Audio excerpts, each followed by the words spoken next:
প্ৰেমৰ বাবেই যদি বীজবোৰ শিপা হয়, প্ৰেম বিচাৰি যদি শিপাবোৰ মাটিৰ আভ্যন্তৰলৈ যায়,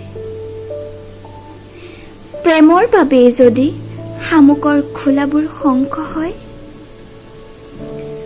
প্ৰেম বিচাৰি যদি শংখবোৰো বালিত পৰি ৰয়, প্ৰেমৰ বাবেই যদি নৈবোৰে সাগৰলৈ বয়,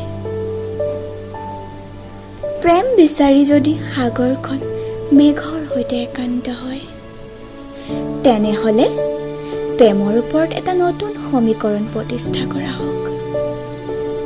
বিশ্বাসবোৰ যোগ হওক, মৰমবোৰ পূৰণ, বিচ্ছেদক বিয়োগ কৰি বিষণ্ণতা হওক হৰণ।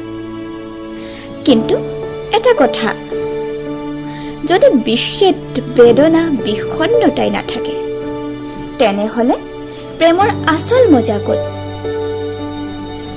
প্ৰেম তুলিকাত সংঘাতৰ ৰং নাথাকিলে জীৱনৰ কেনভাছত কেনেকৈ সৃষ্টি হ'ব নক্সা কবিতাৰ? কেনেকৈ দীপ্তমান হ'ব প্ৰেমিক কবিৰ কলম? আৰু কেনেকৈ বাঢ়িব পঢ়ুৱৈ প্ৰেম, বিচ্ছেদ আৰু এপলক বিমুগ্ধ কৰি চিৰদিন নিসংগ হোৱা আপোনাৰ মোৰ অনুভৱৰ কবিতাৰ?